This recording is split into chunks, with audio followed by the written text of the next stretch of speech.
Hello and welcome to another Industrial Island interview right here in the industrial island of Staten Island, New York City.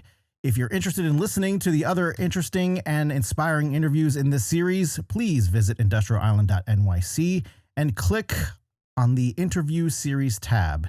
If you are a returning listener, please hit that like button and subscribe wherever this is. Today, my guests have been brooding along and banging around in supergroup lineups for years, and you may know them both from their projects called The Joy Thieves and A Covenant of Thorns. These two, one being an immovable force and the other an unstoppable object, have smashed together to create the critically acclaimed new EP, and they are here to talk about the fantastic organic collaboration that they're calling The Burying Kind. You can pick up this self-titled release this March on most, if not all, digital media outlets by visiting theburyingkind.com. So thanks to the audience for allowing us access to your ears, and please help me welcome Mr. Dan Milligan and Scott David Allen of The Burying Kind. Guys, how are you tonight? Michael, it's great to see you, man. It's been a while. We talked about a year and a half ago, but it's great to see your face again. It is fantastic to see you. And Scott, I don't think I've ever met you before, but it's fantastic to see you as well, man. So you guys are here because you have released a phenomenal, critically acclaimed EP. Please, let everyone know a little bit of backstory between you two before we get into this phenomenal release. Okay. My name is Dan Milligan. I am, if anybody knows me at all, it would probably be from my band, The Joy Thieves, which is an industrial group that has 50 plus members in it.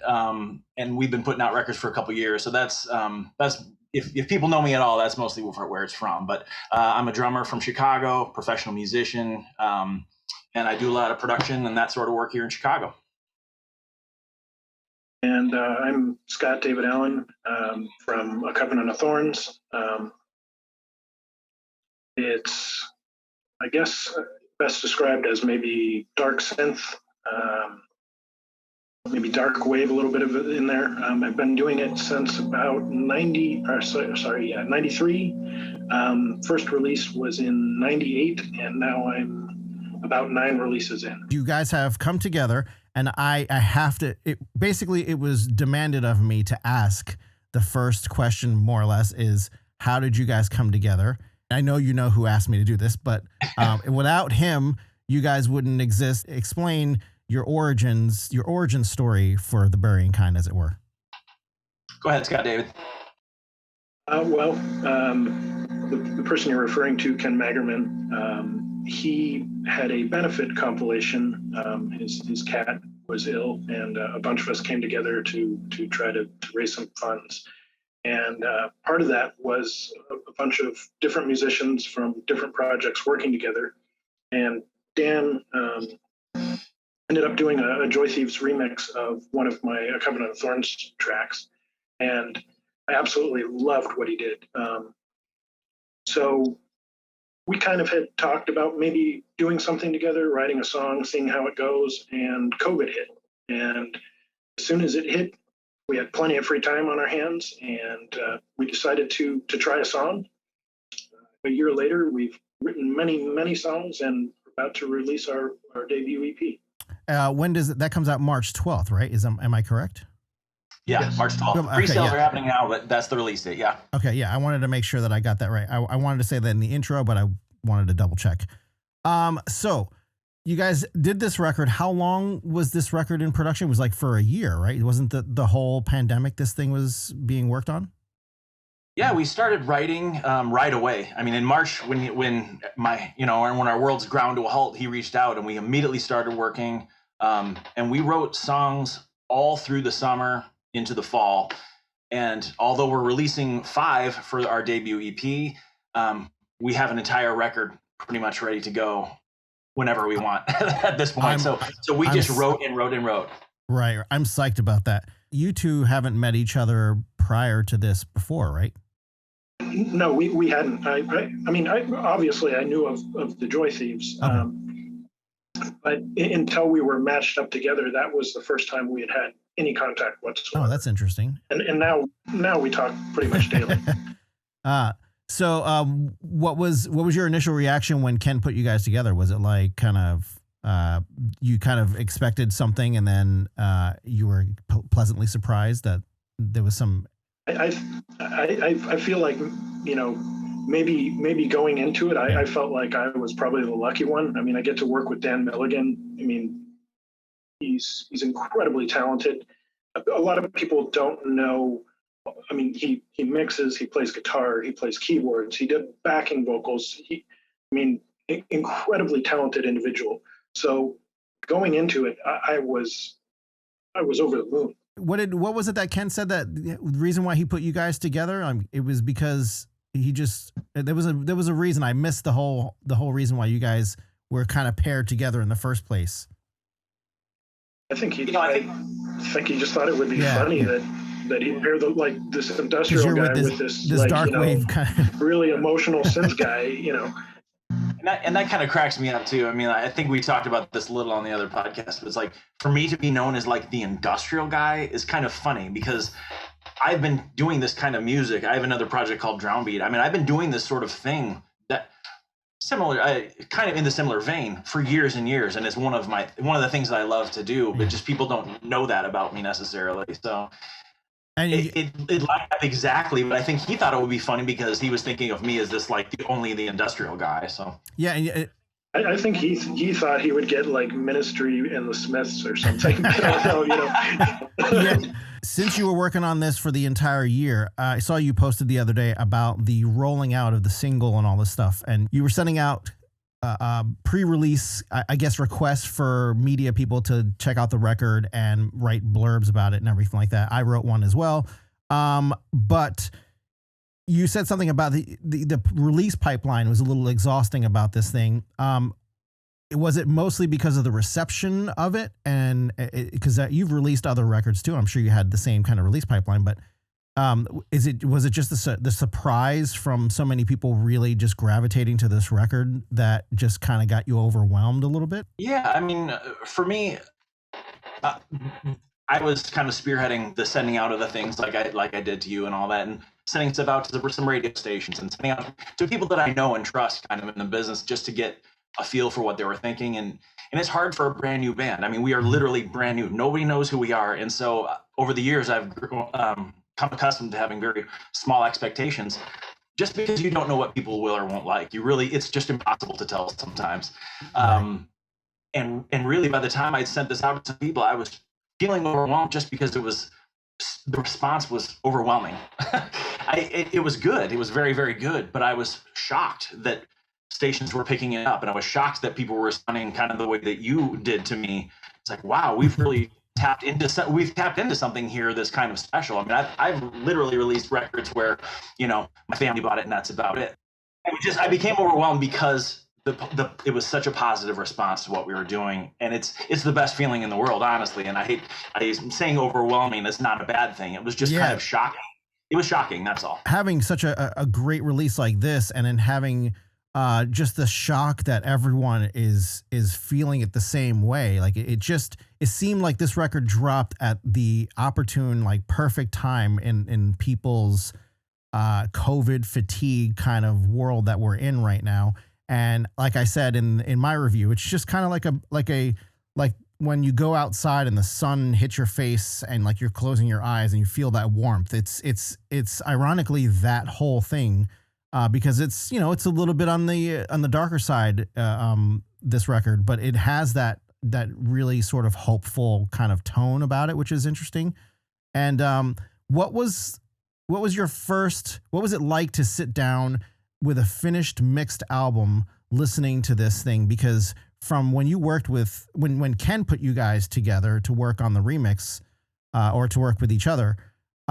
Did you expect for this to sort of blossom into this, and what was that like listening to the full complete thing after the journey that you guys went on?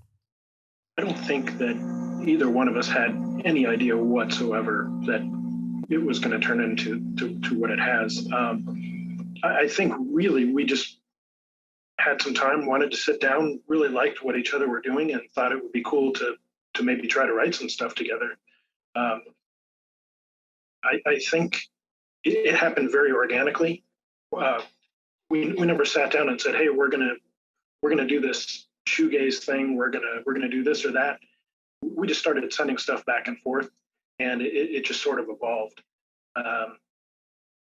So I think it's as surprising to us as it is to anybody else, probably. I remember hearing the mixes. Dan did the mixes. He did a fantastic job mixing it, by the way. And I remember he sent over the mixes, and I knew that I really liked what we were doing, but there was a point when I heard the mixes where it kind of clicked, and I went, "Wow, this! I don't know if anybody else is going to like this, but I really like what we're doing." Right. I mean, we had several conversations when we were doing kind of passing those first mixes back and forth. Like, how did we do this? It's a really good sign when you're making music when like the whole is much better than the parts, and that's exactly how I felt. And both of us were kind of saying, like, I can't fucking believe we did this. This is crazy good. So it was really fun. It is a great record because it touches so many different boxes that, like, it has such an evoking emotion, and it's like spiritual, like I said in the review, also like a spiritual transcendence kind of feeling as well, that I just feel like it really is just a record, especially an EP, that you start at the beginning and you just got to listen all the way to the end. It's been a long while since people have released something that kind of feels that way. And Michael, I wanted to tell you too, we received a handful of different reviews for it, and yours, it touched me because you were asking about the very first moment that I was hearing the record. I did all mixes, so I've heard these songs hundreds, if not thousands of times. So after it was done and we got it mastered by my buddy James, and I gave it some time, I gave it a few weeks, and where I wasn't listening to anything. And I have a very specific moment where I go out walking on the trails near my house every day. And I was out there, and it was this beautiful fall day. This is back in probably September, October.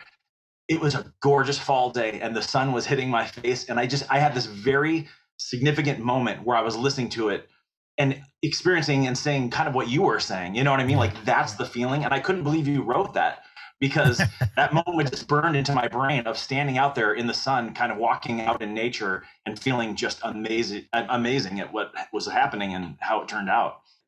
It was really fun to like pull up your email that you wrote to me. And it was just like you said, it was just like, holy fuck. I mean, it was like, it is so, it's not an ego stroke really, but it just, because it means so much to me, it's like, I just feel relieved. It's like, my God, somebody else likes it like I do. That's so cool. Yeah. No, I mean, like I said, I wrote it as a stream of consciousness as I was listening to it right then and there. I'm like, all right, I just want to listen to this a few more times and just kind of write into words what this sonic texture kind of is like in just a visual kind of way. Actually, that quote blew both of us away, by the way, also. I mean, we're very thankful. It's funny because, Dan will say, "Hey, check this out. He just wrote this," and I'm reading through it going, wow. It's like really I said, cool. It was just something that I was listening to it on the spot, and I listened to it about probably 3 or 4 times, and I said to myself, I'm just going to write what it feels like. And what it feels like if I was visually somewhere else. Like, this is just what it feels like for me. Did you let people hear as you guys were working the works in progress? And did you what kind of reactions did you guys get from that at first? No, really, the only people who heard it in progress were the people who performed on it. Who were working on it. Okay. Right, and everybody was feeling great about it. I think it was to the point where we really we had that plan going, and we started to market it early on, that a few people knew about it for quotes and things like that. And it's really hard because you just want to send it to everybody. I mean, but honestly, like, I wasn't telling anybody. I mean, I didn't tell any. My wife heard the mixes because I check all my mixes in my van. So as we're driving around, she's listening to it. But I mean, like, literally, I didn't tell any other friends. I kept it completely to myself. Why did you feel like you needed to keep it to yourself, though? Because I think it holds more weight if it all drops at once. You know what I mean? Like, if all of a sudden you're like, I'm doing this thing, and well, I think we just thought of a name, and then like a couple weeks later, oh, here's a track, and it's a different experience than you sit down online. All of a sudden, it's like, holy shit, they put all this together. There's a website, there's lyric videos, there's the logo, there's the everything all at once. I think it holds more weight that way, I think the funny thing too is nobody figured it out, but if you knew where to look, there were clues along the way. Because Dan and I would drop these hashtag TBK on certain kind of cryptic things. We talk about something, mention something, and say hashtag TBK. And if you go and look at our Facebook histories, you probably see quite a bit of back and forth. But it was pretty funny because only the two of us knew what it actually meant.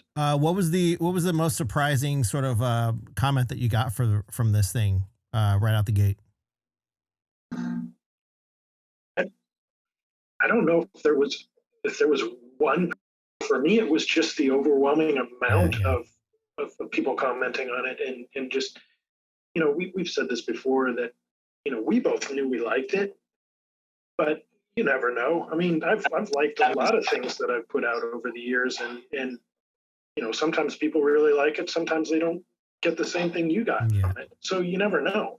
And just the fact that all of a sudden everybody's kind of talking about it and it's taking on a life of its own was really gratifying, because I have no idea of this. I don't think Dan and I had any expectations of what it would be, honestly. We thought it was good, but this has clearly surpassed anything that either one of us thought. You said you were dealing with some more the newer, more releases coming up forward. Do you have a plan for that in the future, like when all of those are going to come out, and are they going to come out on a label, or are you going to self-release these as well? As of right now, we don't have a definitive plan for what we're going to do. We really wanted to see this first EP through kind of our own way. We wanted to control how people are seeing us, we wanted to control the songs. We wanted to control everything, which is why we didn't really, and honestly, we didn't think it was going to be a label, I don't want to say label worthy, but we were just interested in doing it ourselves and really controlling every aspect of it. And we're still in that process. Right. But it's fun knowing that there are so many more songs that I love just as much as these, just waiting in the back burner for us to do our thing. So that's awesome. There's no real plan as of right now, but it will be happening in the near future. I literally just had this conversation with someone else about how important sequencing a record is for like narrative purposes. And if you guys are still writing, do you feel like you have different little tranches of narrative that you can actually put out in separate EPs, or do you think you guys might want to put a full length out with a bigger arc? Yeah, I think the intent is to put out a full length, and yeah, we're still working. So I think once we get to the point where we decide that is going to happen more actively, I think we'll take a look at what we've got at that time available to us, and we'll probably do very much the same thing. Try to figure out, okay, what works best for this piece, and there are going to be things that are left over because we've got more tracks, and we'll figure out as we go what are the best pieces for each thing we want to try to convey at that time. You guys had additional personnel to come in and just add to that, so it just wasn't just you two working on this. Yeah, we were writing the songs. Scott David is the lead vocalist. He does an amazing job of that. I'm the drummer. And everything else was kind of shared duties, except for we needed a bass player to do it because neither one of us play bass. So my buddy James, my production partner with Joy Thieves Productions, is an amazing bass player. So he did a lot of the songs. My buddy Bobby did one of the songs that was awesome. The sax player that you're talking about is a guy that I just have known for a long time, and I work very, very well with him. And I think stuff like that, it wasn't. It was fun to experiment with, instead of just thinking, well, this is a shoegaze record, and there's not saxophone in shoegaze music. We were just really kind of open to let's just try some stuff, and whatever we like goes, and that's it. So, and knowing people's strengths, so bringing in those awesome bass players and bringing in somebody like that. It just really, it helps. And then I should also mention our buddy Gordon Young, who laid some guitars down for us too, who's just an amazing player. I mean, plays circles around either Scott David or myself, and he just the stuff that he added was amazing. It seemed to kind of glue everything together. Can't say enough great things about him, but having those people kind of around and being able to bring in some new aspects, that's fresh for us too, because that's stuff that we would not, they all come at things from a different angle. So it was nice to have their input as well. And that was basically his texture, like texturing guitar was kind of what like rounded it all out. Yeah, I mean, I think Dan and I had already written a majority of the guitar lines in the songs.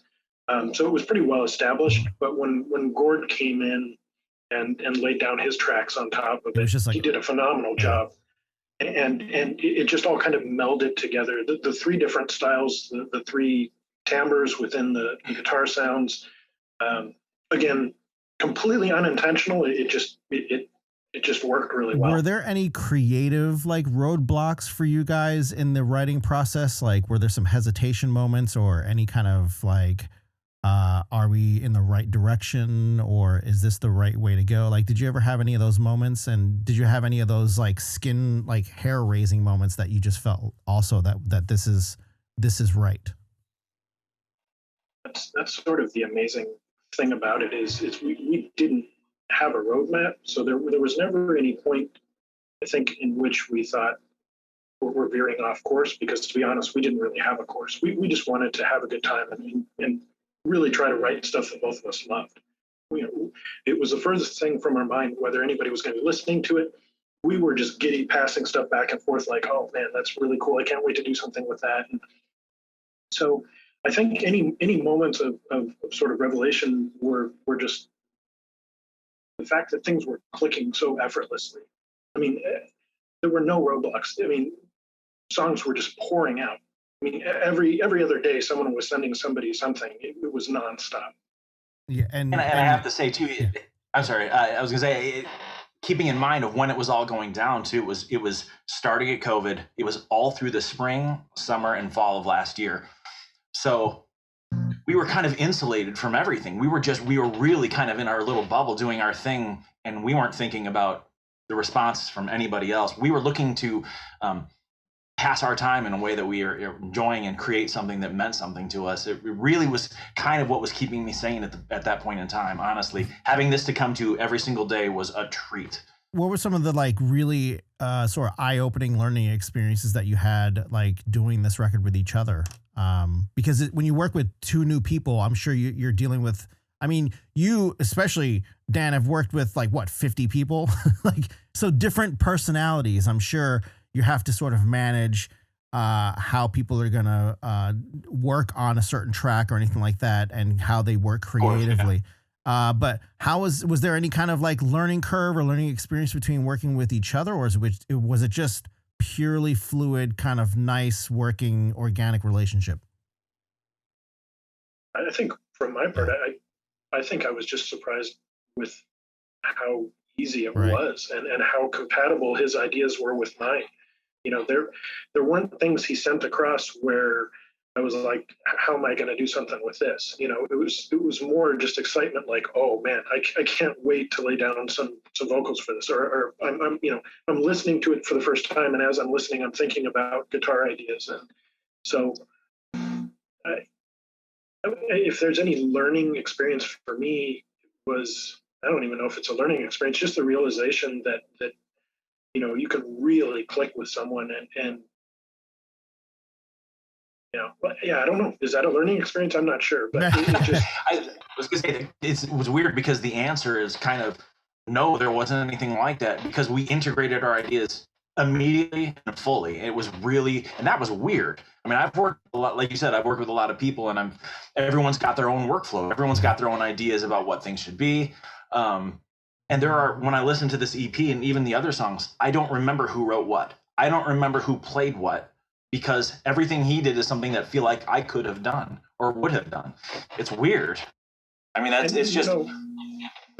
Furthermore, it's not important who did what. You know, it's not a battle of egos. It's not a, you know, neither one of us feel the need to say, well, I wrote this guitar line or I did this. I mean, it doesn't matter. It's just what's most important is that we really love what we're doing, and you know, I think that what the two key rules are, have fun.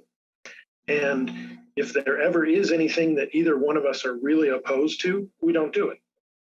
But I mean, so far, knock on wood, there hasn't been anything where we were just like, no, that's not a good idea. It's really been great.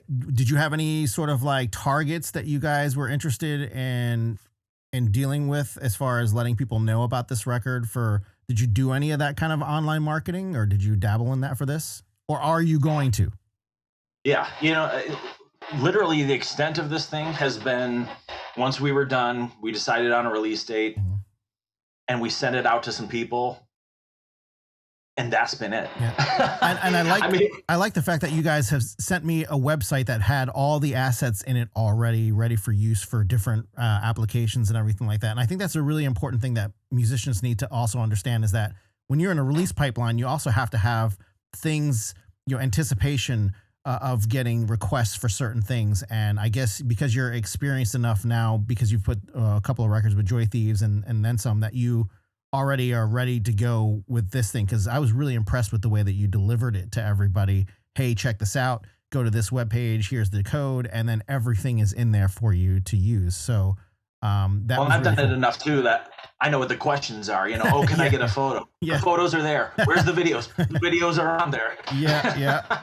Yeah, and one last thing I have to do. Did you plan like a couple of months ahead of like, okay, we're gonna release it in March, we need to have these things ready to go? Because isn't there like a when you're using a online distribution, they kind of want to see that you have stuff ready to go? Or yeah, we actually really planned this one ahead. It looks like I'm guilty of, in the past, I should say everything before like the Joy Thieves, I'm super guilty of like finishing something and just like blah, put it up. Just comes out, yeah. Because I'm stoked about it and I want people to hear it, and so I just wind up like just throwing it up on Bandcamp or something like that. And this, and having gone through it with the Joy Thieves and seen how much you can gain by holding back a little bit, getting everything down with a schedule and doing it the right way, and I think that kind of translated here. We actually talked about putting it out in December and consciously decided, we're like, let's wait a few months. Let's really get a plan together, so we can do this the right way. So can you just say that like it was kind of burning a hole in your pocket? Like, you have this really great record. Idea. We can't put it out yet because we want to make sure we do the right rollout. Yeah, it was really difficult to sit on it, and very few people knew we were actually doing this. So I mean, having a finished product that we're both really excited about, and then sitting down and saying, all right, why don't we wait like 3 months and just map this out and do this, was incredibly difficult. You didn't have any like analog synths in there, did you? Like plug your guitar into like a wall of synths. I didn't plug any guitars in, but yeah, I do have some analog synths also that make some appearances on the EP. This is one of those records that I feel like if creatively you could have just like spent forever just kind of like sound texturing on it. And I honestly think some of this we did. Well, too, when I'm writing music, I come from a different place than Scott David does. Obviously, he writes, and in his mind, I'm sure there's vocal lines and there's lyrics and things are happening at the same time. When I write it, I'm just looking to make beautiful music. Yeah. So a lot of times my focus is, obviously I'm leaving space for vocals, but filling in those gaps and making it sonically beautiful is paramount to me. So did you overindulge yourself sometimes with anything and like way overdo it? Like way over layer? For me, yeah, I have a certain style, and that style is I layer way too many stuff and way too many things together, way too many things, and then start etching stuff away. And that's something I've just learned to do in the last handful of years. I mean, before it's like, well, if it sounds cool, it's got to be in the mix. You got to get it in there. And now I have a new appreciation for stripping a lot of stuff away and leaving space for the vocals to do their thing, and having everything just have its little moment to shine. You were talking about taking things away. What were some of the reasons? What were some of the things that made you say maybe this is too much and then pulling it back from the mix? And then also overall for the first 5 songs, why did you choose these 5 songs? I could say as far as the songs. I think Dan and I both come from a place where you sit down and you listen to an album from start to finish, and there's a very deliberate reason that the tracks are in the order they're in. They build, they fall, Mhm. So the idea is to have your album tell a story as you go through it. So I think we had that in mind when we chose it. We did switch out one song and put it in because we thought it would flow better. But I think that's the main intent. That's really why we chose the songs we chose for the initial one, was because as a group, they were the ones that seemed to fit best together and tell a story from start to finish. Dan, I wanted to finish with asking you that question about the mixing part. Like, when do you feel like enough is enough? Mixing is it's something that I think I've gotten better at over the last handful of years, because I've watched my buddy James had done mixing for years and years and years. I've spent a lot of time. We've done all the Joy Thieves things together, and so I have a new appreciation for that. Like I said, I kind of have a weird just how I do is it starts with too much. There's absolutely too much.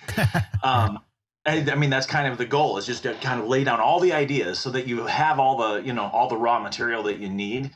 The pulling away used to be very hard, and now I don't find it hard at all, because I don't attach any ego to things. Like kind of like we were saying before, it's like, if it's just my guitar part and if it has to hit the floor, then it hits the floor. I just don't care, because for me, the end product is the only thing that matters. And there are bits and pieces of every single song that we've mixed or will mix that I love that you will never hear, because in the scope of in the big scope of things, maybe they just didn't fit. So yeah, that's also sort of the context whenever I send anything to Dan, I preface it by, hey, use what you need. If there's something that doesn't work, toss it out. So I'm not concerned about whether my guitar part made it in or how many decibels louder it is than something else. I get to hear what he's done. I don't, there's no politics, there's no discussion, no argument. He sends it over my way, and that's where I get to hear what he's done, and I love what he does. Does that go lyrically? Is that rule the same for yourself lyrically? Do you sort of like edit yourself, or do both of you guys write lyrics or bring lyrics apart to this thing together? I'm doing all the lyrics, so but the same thing applies where I'll tell him, hey, if there's something that you're not feeling, I'll take a shot at it and rewrite it. If there's something that doesn't, because I try to say this to a lot of like up and coming musicians. A lot of times I listen to their stuff, and I try to be very helpful in my critique. But if there's something that doesn't like sing in the track, as it were, then maybe reassess that situation and write lyrics that that are still in the same idea but like sing better. You know what I'm saying? I mean, is that what you're saying to Dan effectively? Like, if this doesn't work lyrically, let me know so I can sort of retool. Yeah. I mean, the thing that's really easy for me is I've got a covenant of thorns, and that's 100% me. Yeah. I mean, someone else masters it, but from start to finish, it's me. So I've got complete control over that. I'm very cognizant of the fact that this is something that Dan and I are doing, and what's most important to me is the song, right? We like what we're doing, and I want to keep this going, because something else above and beyond the music, I've gotten a really great friendship out of this. So I don't feel like there are things I can't say to Dan, and hopefully he feels the same way. So I put it out there. If you're not feeling something, let me know, because it's not like okay, this is a song we wrote together, but these lyrics are mine. All of it is ours. Yeah. Well, and we decided way back when we very first started, it's like, whatever we're doing here, we're just gonna split everything 50-50. Like, we're not claiming rights to anything. It's just like, this is what we do and we're together. And it just seems to work well. And I think part of that too is that we don't bring any ego into the thing in regards to this project at all. We just bow to the altar of the song. I mean, like the song is paramount. The song that's is king. what yeah. it is. The song is king, and that's it. I really found it. I caught something that was interesting. You guys, when you talked about sort of the administration of this group, as it were, like the writing credits and the music credits and all that stuff, that it was split 50-50. How, did you do that going in at first? Because this is a big thing that I get a lot from a lot of other musicians and stuff that I've had to deal with even experienced people, is that when the creativity begins to happen and it's exciting and shit's just hitting the tape and it's so fun, that you don't really think about the administrative part about this situation. And then it sometimes ends up later making a good relationship turn into, I did that and you did this. And then it turns into sort of that kind of thing. Was it that whole administration thing sort of sorted out in the middle, where it's like, we don't know each other, we really admire each other, and let's see what happens. And from like day one, 50-50, and then that's it. Is that how it felt, or is it just, you just kind of did it and then it just organically worked that way? I would say yes, with the exception of, I don't know you and you don't me. There was never any suspicion or anything like that. It was, remember, I'm a New Yorker, so everything that I say sounds like suspicion. But I don't mean it that way. But you know what I'm saying? It's like you're walking in the room dry, you know. I think it was like, okay, we got to a certain point and it was like, okay, we need to talk about this. It's important that you lay that stuff out, right? But there was no major, huge back and forth. It was like, let's just do it 50-50 down the middle. Cool, sounds good, done. It was to get on to doing what we wanted to be doing. And what we wanted to be doing was not figuring out who's better than who or who deserves more than the other person. You know? And to be perfectly honest, it made a lot of sense too, because by that time we'd written a bunch of songs and we'd figured, it's like, wow, this is just you and me together. Like there's no extracting these parts from each other anymore. This is just what we do. And it just helped, I think, to lay the groundwork of, I couldn't do this without you and you couldn't do it without me. So we're in this together. Yeah. So now you have a marriage now with him on top of the other 50 people that you have a marriage with too. Yeah, that's a whole different thing. Like compared to that, this is very simple, right? I mean, this is as simple as it gets. Yeah. And I love that about that. Yeah, I love that about this. Yeah, it's very cool. It seems like it's a lot more simple. You have the first single that you just put out.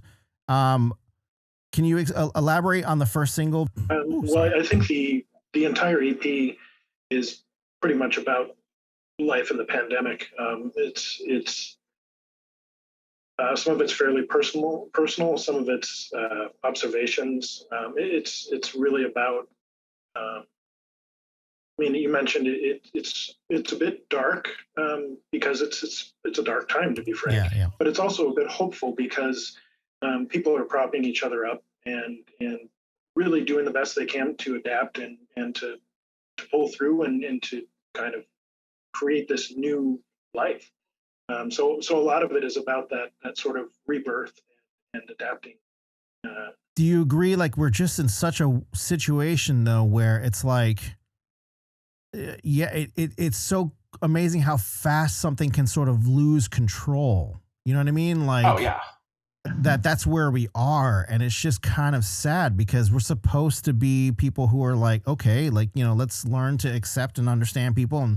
But it just spirals out of control so fast. I mean, do you have any material that is like that talks about any of that kind of emotion and that kind of feeling? How like it does feel like we're somewhat trying to relearn how to be like good people or just, you know, check ourselves sometimes. I mean, I feel like that's another emotion that I feel like people have been dealing with for this last year, you know?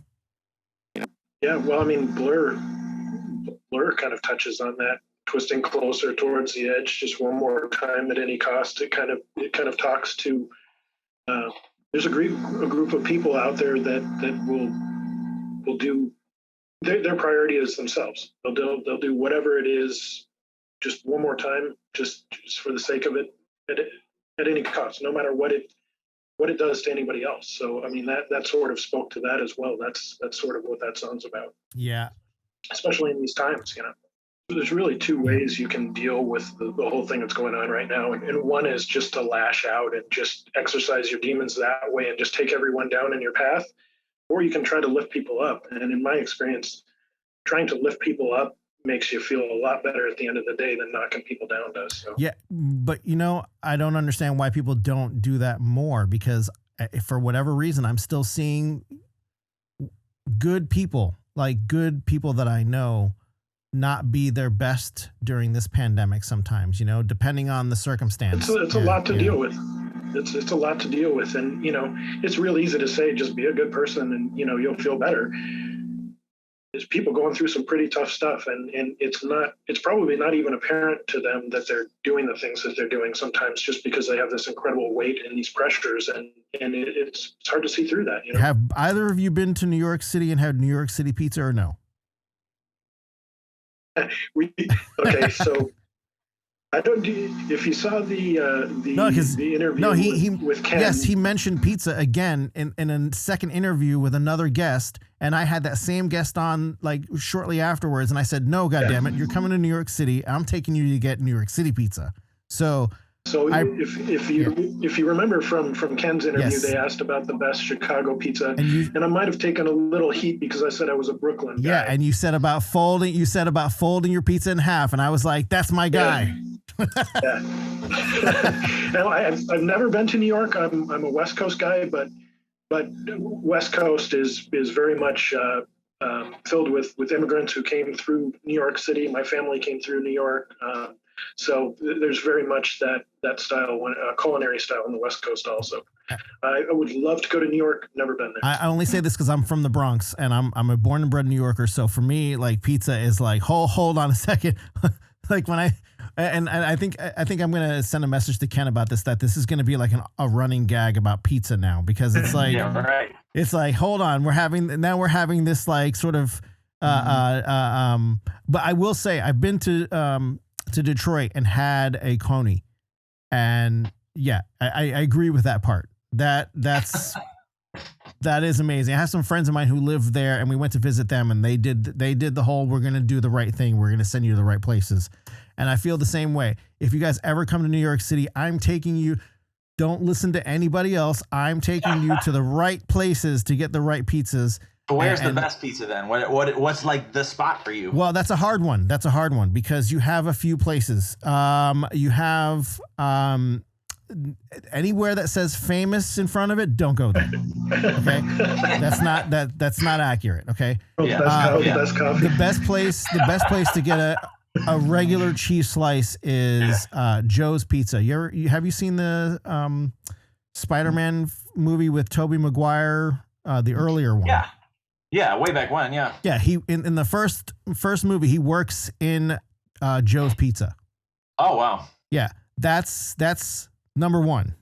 The second is a place called Pomodoro, which is they're known for, I should say, they make the best vodka slice pizza ever. I mean, it's fresh mozzarella with vodka sauce on top of it, and it's a pretty big slice. But man, is that sauce really good! It's phenomenal. So that's downtown, like around Spring Street, close to Little Italy. And then the third place that I would take you to, not the best slice in New York, but the reason why it's famous is because it's called Coronet, and it's on Columbia University, on 80 something or 100 and something or other by Columbia University, a couple of blocks away from there. And that slice, no joke, you could cover your entire face and chest with it. It's fucking enormous. I'm into it, man. I'm so into it. It's basically, you get like 2 or 3 slices of that, you've pretty much had an entire pie. And that's like 2 slices. I mean, it's enormous. And it's pretty good pizza, but yeah. Well, actually, I would say it's the best pizza on the low end, because under that is the 99-cent pizza that you see all over New York City now, which is, I don't know what they're putting in that shit, because if it's 99 cent, it's like, what am I eating? You know what I mean? Like, I was thinking that as I say, my family's Italian, so we take pizza pretty seriously also. But that's West Coast. That's how it is by the slice. I mean, going to elementary school every day, walking home from school, we'd stop and get a slice of pizza on the way home. Yep. Just a slice of cheese, fold it up. Guys, I want to let you guys go, and I really appreciate you coming on and doing this show with me. It was a lot of fun, man. I thank you for coming on. It was a lot of fun. Thank you. Yeah, man, it was great to talk to you, buddy. Yes, likewise. And you know what? Let's let's plan in the future when you guys have something else going on. If I can sort of get in early enough, and I can help you with that as well. And with the Joy Thief stuff, let me know, Dan, how I can help. And likewise, like I said, that's coming up in July, so I'll definitely be hitting you up, buddy. All right, man. Thanks, guys. I really appreciate it. Thank you so much. All right. See you later, guys. All right, thank you.